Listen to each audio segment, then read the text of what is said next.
Hello and welcome to Cheap Joe's. My name is Julie, and today we have something new and kind of special for you. Today this is our first installment on a totally new series that we're doing that we're going to be calling ArtSpeak. What we're doing is we are going to be introducing you to many of our employee artists who work here at Cheap Joe's with us. We're going to have a little bit of discussion so you can kind of get to know them and their background and all their interesting skills. And then we're even going to do a little demo where our employee artists are going to be showing me a little bit of about what they do and how they do it, and we'll be talking materials and all kinds of different stuff. So today we have very, very special guest. This is our special person from the graphics department and marketing area named Leslie, and she is going to be talking with us today about all the cool things that she does. She's amazing, and we know you're going to love her. So, welcome, Leslie. Hello, thank you for having me. Yeah. So, I want everybody to understand how completely cool and amazing you are. Shucks. Yeah. So, go ahead and blush. Yeah. But I guess the best place to start is tell me a little bit about your background and how you got into art, and like what was the beginning of the path that led you here? Well, like I think many artists, I started as a kid, just box of crayons and typing paper, and was drawing all the time, and encouraged by my parents. So that was good. I always liked the art class at school versus PE, that kind of kid. And then I just got more and more encouragement. In high school, I was able to get into governor's school for the arts, and that totally changed my life because I found my people. Because I grew up in a very, very small conservative town, Lancaster, South Carolina, which is not too far from here, really. And so that kind of launched me into, I can actually do this, and this is what I was meant to be as an artist. And I'd always wanted to teach art in a college setting, not in a high school or anything. I don't think I could have done that. Yeah. But not given my experience. But so I went to school, came up here to Appalachian State because I love the mountains. And really the art department was kind of secondary for me. It was the place that I wanted to be in. I feel place always has had a big influence on how happy I am in the mental state to make the art. So, right. So I came up here and crossed paths with you, apparently. Yeah. Ships in the night. Yeah. And then ended up going to grad school down in University of Georgia in Athens, Georgia, and graduated there in 2000 because they allowed you teaching assistantships, so you could learn how to teach students and get some creds there before you went out into the world. So I taught from 98 till I got a tenure track teaching job at a really good school where I could only focus on drawing. I learned while I was getting my master's in painting that I was not a painter. I was really more of a drawer. Man. It worked out for the best. But I've finally embraced the drawing part because, I mean, as you know, drawing has always been seen as a prelude to something else, or like a toss away thing. Right. And This is the thing before you do the real thing. Yeah. And I was lucky to study at UGA with Susan Houtman for 3 years, she does these drawings for like 3 months on one sheet of paper. She'll just spend all this time with this charcoal, and just the mental, and she was a 12-hour a day studio type person. Like she was pale, she was devoted. So not outdoorsy is what No, I mean, like her art was everything. And to think that a drawing on something that's like not even a millimeter thick could have all that attention. Like just conceptually, that was really cool. No matter what she was doing, it's almost unheard of. It's not. Exactly. I mean, it's not all that rare to spend that kind of time on a painting. On a painting, or sculpture. Yes, totally. But like for some reason, drawing is viewed differently that way. Yeah. So that kind of validated my path, and I switched over to drawing. Anyway, so I was lucky to get a job just teaching drawing, which normally, again, in academia, you're you're the painting teacher, and then you just kind of teach drawing on the side. And so that was lucky. But 4 years into that, had a bit of an existential crisis, where I started to hate art. I started to hate teaching. I couldn't imagine doing this for 30 years of my life. I hated academia, which is where I always wanted to be, because I was like, the university environment is so great, especially for an artist who wants to learn and think and focus on art all the time, and not have to worry about the market, you know. So I sold my apartment, sold my car, sold most of my belongings, and quit making art and moved back to Athens, Georgia, and just started waiting tables. And I was an artist assistant for a while, just mindless stuff that would allow my mind to be free of that kind of worry from like the ambitious career and all that I had up until that point. Well, I think So anybody who's outside of art doesn't understand the pressure to produce and be consistent all the time, and life is not consistent. And so therefore you aren't, and neither is your work. So especially with tenure demands, where you have to do X, Y, and Z on a certain time scale. So your control of your own work is suddenly outside of yourself. And even though I knew that was going to happen, I kind of just rebelled against that when it actually got to that point. And it just made me hate art, you know? So I did stop doing it completely. So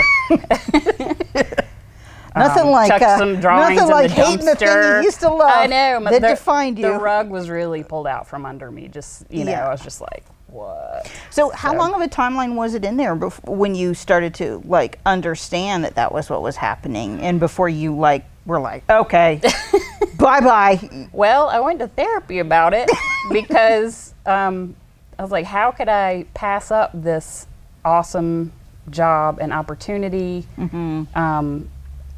What I've been working for my entire life, what I've loved my entire life, and I had to go through therapy. I had to get on medication. It was just like, I mean, it really threw me for a loop. So, and I finally decided this is what I have to do. I need a simpler life.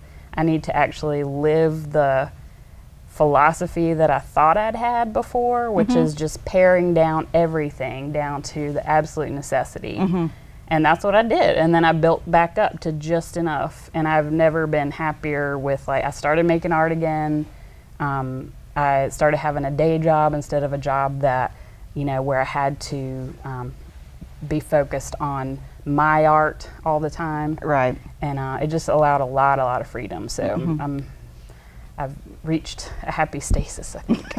So anyway, that sounds very dramatic and everything. No. But my art and my life are really tied together. Well, so, I think a lot of people, when they deny the fact that those two are together, that's where you get messed up.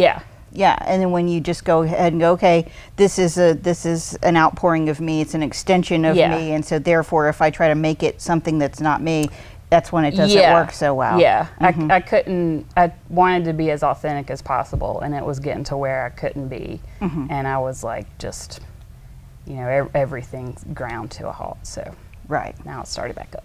So when you were looking at that kind of minimalist philosophy for your entire life, how did that translate out to your work when you picked it back up again and were looking at, okay, what do I really have to say? What do I want to do? Well, first of all, I've never had anything to say, which is always I've never, I probably shouldn't say this, but I never thought that as an artist I had anything of value to say. That was probably a personal thing. Like a personal insecurity or something like that. But also I was so much more interested in materials and processes and me being in a certain headspace than saying anything. And what happened was, when I got to the point where I finally allowed myself to just focus on pattern or repetitious marks or materials, it freed up my mind to get in that space more than when I was doing more representational. I was doing a lot of landscapes, like 7 by 8 foot drawings, gessoed paper with charcoal, and just lots of it was reductive work, so you'd cover the whole thing with charcoal and then take an eraser, like basically a pencil size eraser, and carve out everything, go back over and carve. I mean, it was just a massive undertaking, and that was a headspace. And that was the important thing, which I didn't realize at the time. I thought it was the imagery and the space, you know. So anyway, when I finally got to where I'm just like, oh, it's okay to focus. Agnes Martin was a huge influence on me for that. Just her extremely simple, just freeing process, and the focus on perfection, but it wasn't perfection. It was like the headspace, I think, was the perfection. And what I found in that is that it resonated with people, I think way more than my older work might have. Where when I finally was doing it for what was good for me, it touched something in other people. And I'm just, because my work is minimalist, it's not for everybody, you know, there's no imagery really involved, although I do also like to paint plant silhouettes as kind of studies. Yeah, like the botanical silhouette. Yeah, like plants, and that structure is just endlessly fascinating to me. And it resonated with people. Well, and I think one of the things that I noticed about your work as a viewer was it has a very meditative quality. Yeah. That you get into it, and when you start looking at the deliberative mark making and the structure of it, that, well, one, as an artist, I understand that, oh, well, this would take a lot of time and concentration, but it would also be kind of freeing, you know. But when you're looking at it, it does have this kind of, you get lost in it. You know, you're just kind of like looking at all of the smaller shapes and the build and the, you know, everything. And so I can kind of see, I can see both sides of it. And, you know, as a viewer, I would imagine that a lot of people could get lost in it the same way. Yeah. You know, and I was surprised to find that out, you know, that I just thought this is something I need to do for myself. And who knew it was other people would be able to empathize with that feeling. So that was kind of interesting to me. Well, yeah. Well, I mean, I know I was immediately drawn to it. When I saw it, I was just like, you know, they were like, oh, we have a new person and she used to be a drawing teacher. And I was like, okay, you know, and then I saw your work and I was like, that was not what I was thinking. You know, that's not what I thought I would see. But then, you know, at the same time, I was like, you know, immediately reacting to the aesthetic of it and the visual rhythm of it and, you know, all those things. Thanks. Well, yeah, it's awesome. I have several myself. Thank you. So, some of the big influences that brought about that, like, what do you see as kind of like your, you know, the light that draws you in, that guides everything? Well, like I said, Agnes Martin was a huge one. And, you know, with her grids, I loved that she just allowed that to happen. I felt like, I don't know if it was from art school or from what I thought art was supposed to be, but there were a lot of things I felt like I needed to do. Like I needed to prove that I actually could draw realistically. I had proved that I could handle material. You know, all these things that don't really matter. I mean, that's so full of ego. And she just kind of stripped it all away. And I was like, how did she get to that place? Forgetting that. And I was talking to you about this the other day where I have to remind myself that I can do anything. You know, like in a sketchbook, in my drawing, it's my stuff. And why was there this invisible barrier that I put there? Well, so she was a big one. The invisible barrier, it may be invisible, but it's not that it's not there. Yeah, it's very because real. In art, it seems that there is an unspoken rule that, for instance, you can't do abstracts credibly and market yourself as an artist unless you can prove that you can draw figures as well or execute, you know, light in a you know, believable way. It's like you can't earn the street cred and therefore give yourself through permission to do those things until you've done these things first. And it's sad because I think it runs a lot of people out and discourages them from following what they really are interested in because they get bogged down in this other stuff as a strange prerequisite for the rest of it. So I understand what you mean. And with that too, the Bauhaus school was a big influence because of their breaking things down to the elements and the foundations, and only what's necessary. Like Mies van der Rohe with the less is more, and then Dieter Rams, who's a designer who I really love, and his philosophy is less but better. So less doesn't necessarily have to mean nothing. It means that you've thought out extremely carefully what really has to be there, and the less you have, the more it has to do. So I just philosophy wise or content wise, that's all I'm interested in, is that like setting parameters and then working within those. And the parameters come about naturally. I don't just say, well, it can only have squares, or it can only have certain, it comes about through messing around the sketchbook, and then these rules start to develop themselves, and then you're like, oh, this is neat, I could do this way, and that within those. And I think that's freeing. So just that, the Bauhaus school, the Dieter Rams, Ellsworth Kelly, the freedom of just a shape that he saw in a shadow on the ground, he was like, oh, that's neat, and then he puts it up on the wall in this sculpture. I mean, just, it's so simple, and I don't want to say profound. I mean, that sounds kind of hoity-toity, but it's just like, wow, that's beautiful. That simplicity. Well, and I think that's what differentiates artists from other people, is that they do have an appreciation of the things that other people don't even see. Walk right past. Don't even see it. And so, I mean, I imagine that is one of the features that makes artists seem so weird to other people, is that they are focused on these things that other people are just walking right by. Yeah, I learned recently that my elementary school teacher had pulled my mom aside and told my mom that I don't socialize on the playground, that I just walk around looking at the ground and picking up things and standing really close to trees and looking at them for a long time, to the point where she's like, I think she might have something wrong with her. And Mom was worried. And then later she's like, if I'd have just known you were an artist. Yeah, you have art on the brain. That's the only thing that's the matter with you. Well, hey. Yeah. I think it makes your life so great. I mean, to walk around and be like, wow, not that I do that with my face, but just like, oh, that's neat. You have to kind of tone it down. Your face if you want.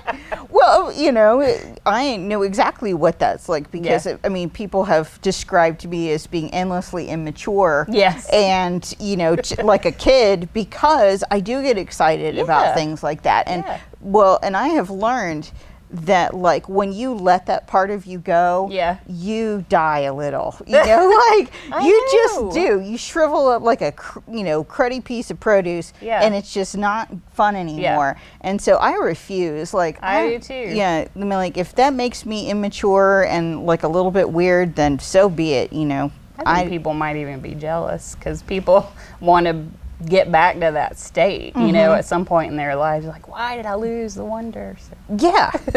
Well, and like one of my daughter's friends described me as like a 15-year-old that's just in an older body, and I was just like, you know what? I'm really fine with that. I don't even feel bad. I don't even care. It's fine. But I think that's part of the drive that keeps you moving forward, is that you're able, and that you're that kind of a little bit fearlessness. Yeah. I mean, we were talking the other day about being encumbered by the judgment and the fear, and like even your sketchbook feels like it's under peer review, or that you have to present it. See it. Yeah, I mean, not only if you want to, Well, and my mom and I had been joking about the sketchbook that you show to people, and the sketchbook that you actually use. And, you do feel that pressure, like that every page has to be this magical thing with a fully realized concept, and they're not. No. They just aren't, and that's fine. And I think Instagram's changed that a little bit too, because you want to have something that you can put up on your Instagram page. And I don't know, that's the new thing that's really just, get out of my head. So. Well, and I know exactly what you mean, because with mine, I feel the pressure to post something regularly, but I can't say that there's regular post-worthy stuff happening. You know, like there's just, it's not that there's nothing happening, but I'm not sure I want everybody to feast on it. You know, it's like, really? But yeah, I mean, and your sketchbook should be a place where you feel like you can work it out, whatever it is that you're trying to get, you know, visually said. And feel free. But there's a lot of pressure. You know. And it's all from you. I mean, that's what's so crazy to me. It's just like, you're in control of it. So, but yeah, I think every artist feels that. So I think today what we're going to do is we're going to play in the paint a little bit. All right. And you're going to show me about some of your favorite materials and your process and how you do stuff. And then you're going to teach me a little bit about what you do. And so we're going to play. Yay! So we'll set up. We'll be right back. And then we're going to play some more.